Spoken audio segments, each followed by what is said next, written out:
Actors and writers in Hollywood have been on strike for weeks. And in multiple cities across the country, you can actually see it. For example, okay, heading downstairs. Here in New York City, CNN shares offices with its parent company, Warner Brothers Discovery, which is one of the strikers' biggest targets. So anyone who comes near the building is going to hear about it. Just walked outside, and I can see the strikers right across the street.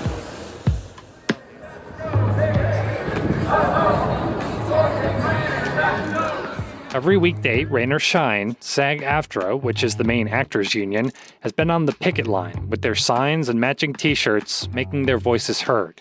The Writers Guild has organized similar events across the city.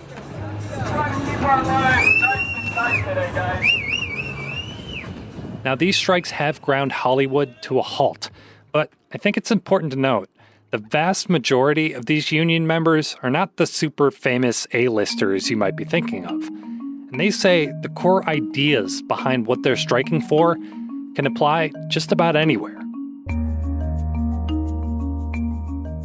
My guest this week is CNN business and politics correspondent Vanessa Yurkevich. We're going to talk about why this so-called hot labor summer goes well beyond Hollywood and why union workers feel they have more leverage than ever. From CNN, this is One Thing. I'm David Rind.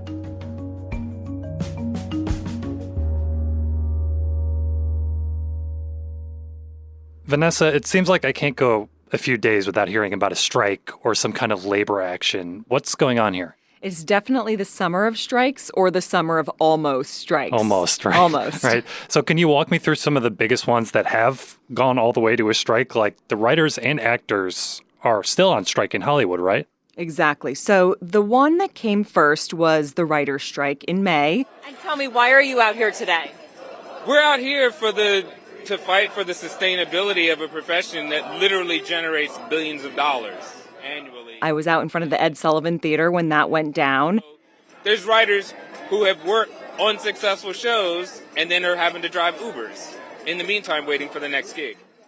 But we're at about 100 days and counting now. So we've surpassed the strike that happened in 2007, 2008, and we are creeping towards hitting a record, which was in 1988. That strike went on for 154 days. So Wow. The writers now have been on strike for over 100 days, and no signs of the two sides getting back together to come to an agreement. And it was a really interesting time because you had the writers, the directors, and actors all negotiating at the same time.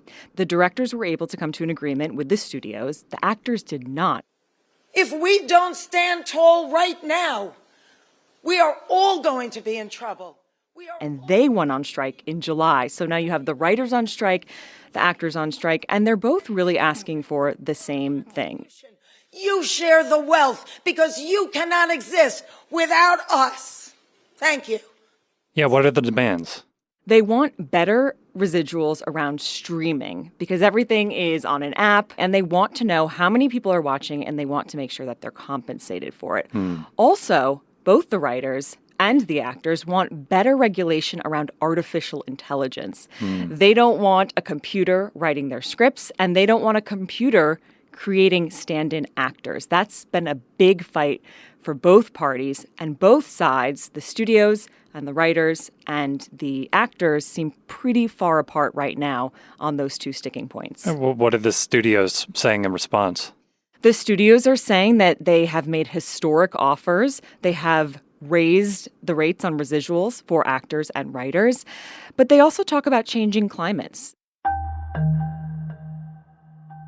There's a level of expectation that they have that is just not realistic. And they are adding to a set of challenges that this business is already facing that is, quite frankly, very disruptive. So they're not being realistic? No, they're not.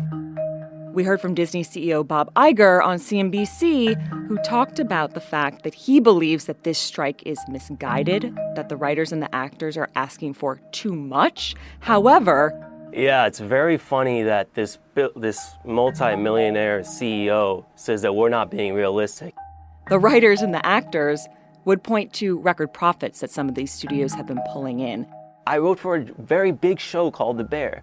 I made very little money. I saw no profits in it. I lived below the poverty line working on this show that has made millions of dollars for FX and Disney at large. This is not how the world has to be. They say that they just want their piece of the pie because without them, the studios don't make money.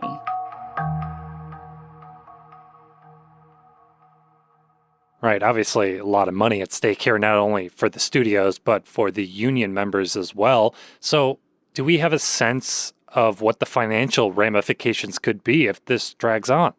We know that the writer's strike that happened in 2007, 2008 cost the U.S. economy $2 billion. Wow. And that was years ago, and that was only at 100 days. Now we are going past that. We can expect this to be a big impact, especially in the state of California. And then the ripple effect is so important. It's not just the wages lost to the writers and the actors and the profits lost to the studios. It's the bodega owner. It's the Uber driver. It's the set design studio. They were all working together in this ecosystem. Like the catering people on set are out of a job too. Craft services, they're not being hired right now. The ripple effect is immense, and it will be prolonged if this doesn't get wrapped up soon. This is just a test. I will put lots of adult words to test profanity filter in S3 service. Here we go. He is a dick sucker.